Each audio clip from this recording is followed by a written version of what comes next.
은혜 받으실 하나님 말씀은 마태복음 3장 7절에서 12절까지입니다. 이스라엘의 한계라는 제목입니다. 오늘요 본 말씀에 침례 요한이 이스라엘이 오해하는 점들을 지적을 합니다. 그래서 본 말씀이에요. 독사의 자식들아, 너희를 가르쳐 임박한 진노를 피하려 하더냐. 그러므로 회개에 합당한 열매를 맺고 속으로 아브라함이 우리 조상이라 생각지 마라. 그리고 말씀하 그 후엔 이미 도끼가 나무 뿌리에 놓였으니 좋은 열매 맺지 않은 나무가 찌개 불에 던지운다라고 말씀하시며, 그러니까 이스라엘이 오해하고 있는 점들을 정확하게 지적하고 있다는 게 선민의식에 대한, 그러니까 이스라엘에 대해서 그것을 지적하고 있는 모습입니다. 이스라엘의 한계가 이제 거기까지인 것 같아요. 이스라엘은 하나님의 이름을 어깨에 메고 있는 자들입니다. 어깨에 메고 오는 자들이에요. 역대상 15장에 보면요, 모세가 여호와의 말씀에 따라 명하신 대로 레위 자손들이 채로 하나님의 교회를 어깨에 매니라. 율법은, 법궤는요 어깨로 매게 돼 있어요. 구약에는. 근데 여러분과 나는요 예수 이름을 자기 영혼에도 모시고 마음에도 모시고 가는 자들 달라요. 어깨에 맨 자는 잊어버릴 수 있어요. 그러나 심령이 모시고 심령에 모시고 가는 자들은 결단코 잊어버리지 않습니다. 이스라엘이 깨달은 것은 자범죄라는 그것, 육체로 행하는 죄를 깨달아요. 자범죄적인 겁니다. 우상숭배하니까 하나님이 싫어한다는 것을 알고서 저주가 육체로 와요. 그걸 자범죄적인 형벌로서 이렇게 받는 것을 보게 됩니다. 누가 죄인이냐 하는 정도로 이제 그 정도를 바라보는 겁니다. 이 정도의 저도 죄에 대한 두려움을 알고 있는 것도 엄청난 능력입니다. 유일하게 이스라엘만 그걸 알아요. 죄가 하나님과 상관이 있다라는 그런 믿음. 참으로 중요한 겁니다. 이스라엘 밖에 다른 민족들은요, 죄를 짓는 것은 왕에게 짓는 거지 하나님께 짓는 게 아니고 달라요, 각도가. 그죠? 이스라엘은 죄를 지으면 하나님께 죄를 범한다라는 것을 안 사람들이라면, 이방인들, 이스라엘 민족도 우리나라 민족 같은 경우도 그러잖아요. 짐이 곧 법인이라 그러잖아요. 이스라엘 민족 외의 사람들은 왕에게 죄를 짓는 것이라고 정도로만 알고, 왕이 모든 죄를 심판했고 왕의 기분에 따라, 왕의 생각에 따라 다 바뀌었다고요. 이스라엘은 하나님께 죄를 짓는다고 생각하기에 심판자가 하나님이라고 그걸 아는 거예요. 그걸 믿은 거예요. 이게 거룩한 백성의 양심이기도 합니다.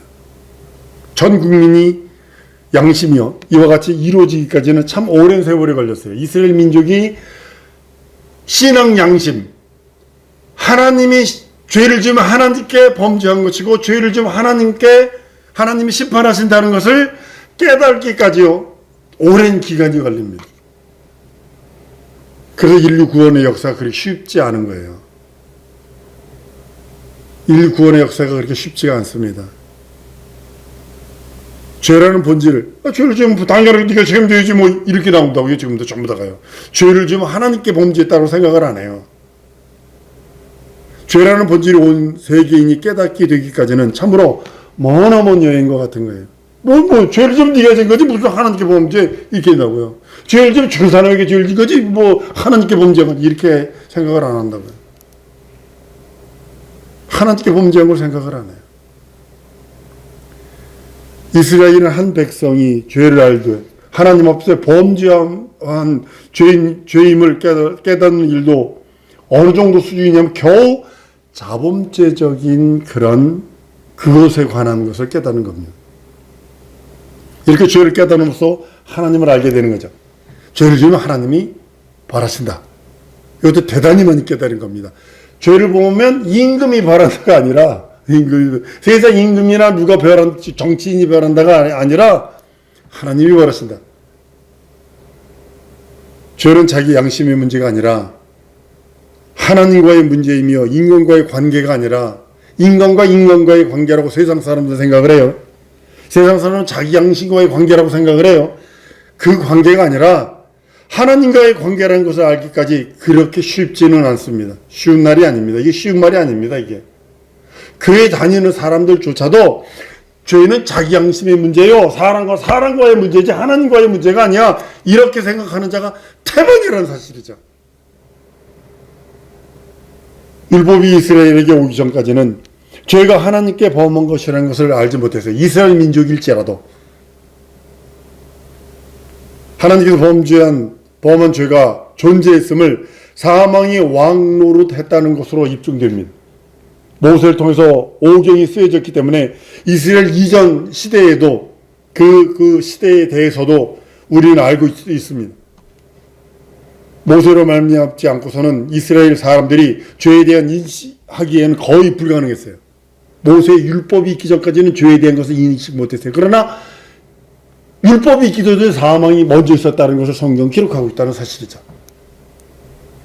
지구상의 죄가 하나님과 관계인 것을 깨닫게 된 최초의 역사가 신에서 받은 율법으로 말미암은 거예요. 모든 죄는 하나님과의 관계가 있는 거예요. 이스라엘은 바로 바로의 손에서 벗어나 애굽을 떠나고 그들을 다스릴 자가 아무도 없었어요. 바로 임금이라도 있었는데, 노예로 있을 때 임금이라도 있었는데 아무도 다스릴 자가 없어요. 그들을 다스린 자가 요 하나님 것을 처음 알게 된 것이 누구냐면 시내 산에서 나온 그 법을 통해서 이스라엘 민족이 다스려지는 겁니다. 그때부터 요 하나님은 이스라엘의 죄와 의를 다루시는 이심을 인식하게 됩니다. 그것이 성장해서 뭐냐면 죄를 지으면 하나님과 관계가 있다는 것을 깨닫게 되는 겁니다. 근데요, 그들의 인식이 영적인 것은 아니에요. 여호와라는 이는 전능자요 창조주라는 것을 인식하지만 그가 죄에 대하여 벌하시는 이유 또한 의에 대해서 보상하시는 이임을 깨달아요. 거기까지만 깨닫는 거예요. 이때 이방인들은 우상 숭배예요. 성기를 우상. 구약 읽다 보면 우상 이방 여인 데리고 와가지고 막 하는 것 때문에 막 분노하고 막 어디로 막 창으로 찔러 죽이기까지 막 그러잖아요. 그게 윤리도덕적인 그런 측면으로 딱 바라보라. 그럼 딱 맞아 떨어지죠. 이것이. 하나님을 노엽게 하는 죄악이 이방인의 우상숭배인 것을 알고 우상을 하나님이 멸하시는 절대적인 목표임을 깨닫게 됩니다. 그래서 이방 여인 들여오지 마라, 딸 이방인에게 주지 마라 한 이유가 이제 바로 그것입니다. 우상은 형상이 아닌 하나님을 대적하는 형상으로서 하나님의 진노의 대상이라는 것이지 우상이 영적이라는 존재라는 것을 인식하지 못했던 것이 구약입니다. 우상은 눈에 나타나지 않는 마귀의 형상으로서 우상 앞에 절하는 자들이 절을 받는 자가 마귀라는 영적인 실존임을 깨닫지 못했다는 거죠. 우상에게 절하고 우상에게 예물을 갖다 드리고 우상에게 한명한 것은 그것을 절받고 그 물건을 받는 자가 마귀라는 거죠. 그 절을 받고 그 섬김을 받는 자가 마귀라는 것을 구약시대는 깨닫지 못해서 그래서 마귀 그러면 추상적이었었어요. 바알세불 이런 식으로요. 다만 형상으로서 신을 모신다는 것이 여호와 하나님께 적대적이라는 것을 알았을 뿐입니다. 이와 같이 아직까지는 죄의 근원적인 존재가 마귀라는 인식이 없었던 것 같아요. 구약시대엔 현상적인 죄악으로서 여호와를 노엽게 하고 있다는 거기까지 인식하는 거예요. 형상으로 우상을 만들어 놓으면 하나님이 노하시고 그걸 경배하고 그 예배하면 하나님이 진노하셔서 멸하기도 하시고 맷때리시기도 하고 전쟁 나기도 하고 깐북이나 이런 흉작도 들기도 하시고 그럴 것입니다. 그러나 한 백성 전체가 죄와 의를 깨닫고 그 죄와 의가 하나님께 속해 있는 것을 깨닫게 된 것은 사실은 어마어마한 수확이고 어마어마한 능력이죠. 이스라엘 민족만 그걸 알았으니까. 이스라엘에게 주신 돌비석에 새겨진 십계명은 이스라엘에게는 큰 두려움이었었어요. 그걸 뺏기는 날이면 난리 나는 날인 것처럼 알고 있고 그랬다고요. 죄를 죄로 여기지 않고 죄가 하나님과 관련된 것임을 전혀 인식하지 못했던 그들을 지을 수도 없고 버릴 수도 없는 율법의 근본이 되는 십계명을 새긴 돌비석을 받았기 때문에 이건 버릴 수도 없고 지워버릴 수도 없고 하나님이 쓰셨으니까 이걸 어떻게 할지도 모르는, 그러니까 무섭고 떨리는 거예요. 그 당시 전 세계에 전능왕 바로를 꾸짖었어요. 그때 당시에 전 세계의 최고의 종주국인 지금으로는 미국을 꾸짖는 것 같은 거예요. 미국 지금 트럼프 대통령 앞에 가서 꾸짖는 것 같은 거예요, 지금. 그렇게 생각을 하셔야 합니다. 모세가 대단한 겁니다. 애굽왕 바로를 통곡하게 만드니 이스라엘에게 경고하심으로써 이스라엘 중 누구도 바로를 굴복시킨 여호와 하나님, 그 하나님을 두려워하지 않을 수 없거든요. 그를 거역하는 자는 벌하시고 순종하는 자에게 먹을 것과 마실 물을 주시는 이로 여겼어요. 광야에서 생각해 보세요. 그에게 거역하면 땅이 갈라져서 사람이 다 죽네, 그래요. 그를 순종하면 메추라기도 주시지, 반석에 쳐서 물이라도 주시지. 그러니까 순종하면 먹을 것을 주시는, 입을 것을 주시는 그 하나님으로 여겼다는 거죠. 그들에게 거역하는 것은 먹을 것과 마실 물을 영영히 받을 수 없게 된 것이기 때문에, 그렇게 생각하기 때문에 되게 두려웠어요. 왜냐면 광야에서 40년 동안 그거 없으면 안 되니까. 비록 애굽에서 나온 자라도 광야에서 멸절당한 자들이 참 많습니다. 이와 같이 광야에서 살아남은 자라도 예루살렘의 당도에까지 얼마나 많이 죽였어요? 33개 부족 중에 30개 부족과 34개 부족인가? 그런지 30개 부족을 전쟁할 때마다 안 죽었겠냐고요. 수천 명씩, 수만 명씩 죽었다고요. 전문적인 그것도 아니고 전체가 다 칼을 든 자도 아니에요. 농민공들이라고요. 얼마나 멸절당할까 죽을까 무서워했고 얼마나 두려움에 떨었을까요? 그리하여 어떻게 하면 여호와 하나님께서 멸절되지 않고 살아남을 수 있을까 하는 그런들의 소망이, 그런 것들이 되게 큰 바람이 있었다고 저는 생각을 합니다. 어떻게 하면 의인들이 받는 복, 의인들이 받는 생명, 그것을 이 땅에서 누릴까 하는 것이 그들의 소원이었을 것입니다. 마침내 예수께서 오셨어요. 가르치십니다. 율법과 교훈을 이스라엘에게 큰 오해와 혼란을 가지고, 그걸 가르치는데 이제 예수의 가르침은요, 율법과 교훈, 그걸 가지고 있는 이스라엘 사람들한테는, 역대까지 가지고 있었던 그 전통을 가지고 있던 사람들에게는요, 큰 오해와 혼란을 가지고 온 것을 보게 됩니다. 여러분, 안식일을 보면 어떻게 돼요? 율법을 어기고, 하나님을 사랑하기 때문에 율법을 어긴 자는 돌로 패죽여야 합니다. 근데 예수께서 간음하다 잡힌 여자 돌로 패죽이라고 그랬어요. 근데 용서해 주시네. 하나님을 사랑한다면요, 그 여인을 돌로 패죽여야 합니다.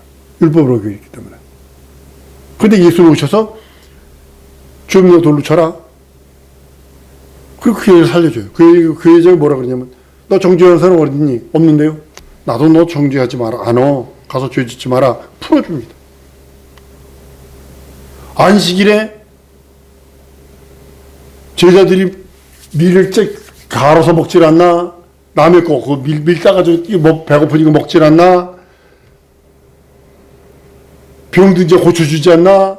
안식일을 그럼 돌로 패죽이는 건데, 그들이 얼마나 율법과 교훈, 가지고 있던 전통을, 예수를 바라보면서 전통이 파괴되는 자로 여겼을 거라고요. 하나님께서 이게 당연하게 율법을 어기는 자는 당연하게 형벌받아, 저주받아 죽여야 되고, 안식일은 겨드랑이에 땀이 나면 안 돼요. 토라 자체가 겨드랑이, 저 같은 경우는 이스라엘 옛날에 가서 돌에 맞아 죽었어요. 겨드랑이 땀이 많은 사람이라 겨드랑이 땀 안 나게 걸려면 어떻게 걸어야 돼요? 노인네들 지팡이 들면 안 돼요. 지팡이를 찍고 콕 찍으면 걷다 씨를 심을 수도 있다. 그럼 안식일 범한 것이 돼요. 안식일 지키는 규례가요, 10가지 뿐이, 십계명은 10개뿐이 안 되지만 그걸 해석하는 게 1000여 가지가 됩니다. 그렇기 때문에 이게 도저히, 그래서 이래 예루살렘 공개가 뭔지 아세요? 이방인도 율법 지켜야 된다. 그러니까 한쪽에서는 우리도 지키지 못한 걸 이방인들에게 주느냐. 그러니까 전쟁이 난 거거든요. 그래서 전쟁 난 거거든요. 이래 예루살렘 공예, 예수님 부활 승천하시고 사도 바울이 복음 증거하면서 제자들하고 부딪힌 것이 뭐냐면 그거예요. 그들도 율법 할례 받아야 되고 율법을 지켜야 된다. 아니다, 우리도 지키지 못하고 그들에게 주느냐, 그걸 싸운 거예요. 예수께서 오셔서 안식일에 병을 고치네. 이건 상상을 할 수 없는 일입니다. 이런 일을 하나님의 법도를 무시하는 걸로 인정했어요. 하나님이 저주하신 일을 무시하는 일로서 그 사람은 그렇게 인정을 했어요. 그러니까 그 율법사들이나 바리새인들이나 사두개인들 이들이 뭐라 그러냐면 내가 아브라함도 크냐 이게 묻는 거예요. 내가 아브라함도 크냐. 예수님 그러시죠. 난 아브라함이 있기 전에 있느니라 그랬다고요.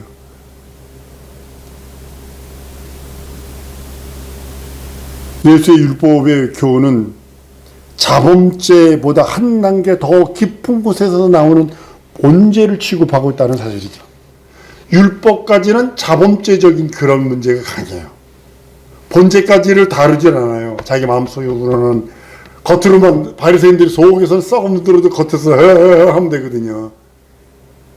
그러니까 예수님이 긋는 건 본죄와 영적인 것에 대해서 말씀을 하시는 거거든요. 그러니까 예수님이 오셔서 그들에게 정확하게 건드려댄 게 본죄. 그 여인들에게 여인을 고치는 돌맞을 여인을 가늠한 여인을 갖다 놓고도 말하는 게 뭐냐면 뭐라고 쓰셨잖아요. 뭐라고 쓰셨죠. 죄 없는 자가 모두 돌로 쳐라. 그리고 뭐라고 끄적끄적 쓰셨을 거예요. 마음으로 범죄한 마다. 그 전에 마음으로 범죄한 마다 살인하는 자, 미워하는 자, 살인하는 자, 마음으로 음죄꾼들 가늠한 자라 있으니까 그걸 쓰셨을 거라고 생각을 합니다. 그러니까 나이 든 자부터 어린아이까지 돌 던지고 도망갔죠. 그러니까 이제 본죄를 건드려 버린 거예요. 누구든지 마음으로 음죄한 자는 가늠한 자예요. 마음으로 형제를 미워하는 자, 살인한 자예요. 형제를 보고 라가 미련한 자라 하는 자는 지옥불이 들이라 이렇게 하셨을 거라고요. 사람의 본죄는 비록 눈에 보이지 않습니다. 그러나 죄를 짓지 않는 자가 없으니 양심으로 아무도 죄가 없다고 할 수 없기 때문에 어른부터 애들까지 돌 놓고 도망가는 거예요. 갈 수밖에 없는 거예요. 안식일에 병 고치는 거 예수님이 그랬다고요. 손마른 자입니다. 너희들이 양과 염소가 구덩이에 빠지면 안식일에도 끄집어내잖아 라고 하면서 고쳐줍니다. 다른 말도 안 해. 손 내밀라고 그러지. 그 주님 뭐예요? 넌 정상적인 사람이었음을 인정하는 거거든요. 넌 정상적인 사람이야. 정상적인 사람은 팔이 2개가 있어야 돼. 2개가 마음대로 움직여야 돼. 이거를 전제로 해놓고 팔 내밀어 그래버린 거예요. 자칭 의인이라 주장했던 바리새인 율법사나 사두개인들 같은 경우는 뭐였냐면요, 돈이 많으니까 호주머니에다 구멍을 뚫어가지고 시장 같은 데 가다가 돈을 뚝 떨켜요. 그 안에다가 없을 때는 뚫리지도 않아요. 사람들 많은 데 가가지고 돈 뚝 떨켜요. 그러면 돈이 떠르릉 떨어지면 또 제일소리 주워서 어르신 여기 돈 떨어졌으면 누구 손에 있는가? 제 손에 있는데 자네 걸세. 그러니까 아주 의로운 척 하는 거죠. 일도 안 하고 하루 밀당을 벌었어. 막 이렇게 되는 거죠. 그러니까 그렇게 얘기를 하니까 그들이 예수를 없이 하고자 예수를 죽이려고 하는 마음이 간절할 수밖에 없죠. 예수가 없었으면 모두가 다 나는 의인이고 나는 거룩한 자고 나는 그래도 내 속은 어떻게 됐을지라도 내 속은 썩어 문드러지고 내 속엔 미움과 시기와 질투와 증오가 부글부글 끓을지라도 거천으로서는 나는 의로운 자야 할 수 있었는데 예수께서 오셔서 그 본죄까지 드러내 버리니까 아주 예수를 없애고자 하는 마음이 간절했죠. 예수 율법적 교훈 그것이 없다면 자신을 의인으로서 평안하고 의인으로서 존경받을 수 있고 의인으로서 생명을 누리는 것처럼 아주 높은 지위에서 살 수 있었는데 예수의 율법적 교훈이 퍼져나가니까요. 못 견디는 겁니다. 자기 처지가 곤란하고 자기 얼굴을 들고 갈 수가 없는 거예요. 그런데 이제 가룟 유다가 노예 세대에 있으니까 가가지고 그럽니다. 얼마 줄래느냐? 내가 팔게. 예수는 합법적으로 노예로 팔린 겁니다. 합법적으로 노예로 팔린 거예요. 그러니까 그때 당시 노예를 죄에 뒤집어서 죽이는 거는요, 아무 요만큼도 부끄러움이 없습니다. 그러니까 그 전에 있었던 의인, 자칭 의인이라 하던 자들이 예수의 율법적 해석, 성경의 올바른 해석, 윤리 도덕적인 그런 잣대로만 의로웠던 그들이 본질을 딱 드러내버리니까 자기의 그 더러움들이 드러나니까 아주 그냥 못 견뎠거든. 그러니까 또 와가지고 가룟 유다가 또 노예로 팔아주네. 그래서 십자가에 달려 죽이는 겁니다. 한번 따라하십시다. 난 하나님 앞에서 죄인입니다. 여러분들의 진정한 고백이 되길 소원합니다. 내가 이거 잘못했고 저거 잘못했고 이거 잘못했고 저거 잘못. 그리고 그거 물론 그렇게 해도 됩니다. 그렇지만 하나님께 내가 범죄했습니다. 한마디로 끝내세요. 한마디로 끝내세요.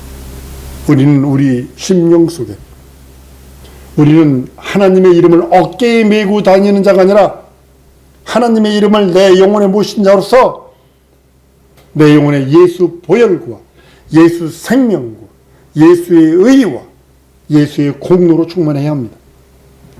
이 시간에 우리 기도할 때에 하나님 내 영혼에 예수의 공로로 충만케 하시옵소서.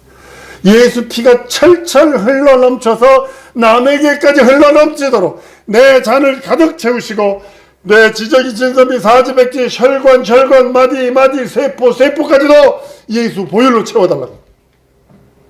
그리고 그 보혈을 증거할 수 있는 능력을 내 영혼에 허락해달라고. 소유할 수 있는 능력을, 영혼을 소유할 수 있는 능력을 달라고. 우리 다 같이 통성으로 기도하십니다.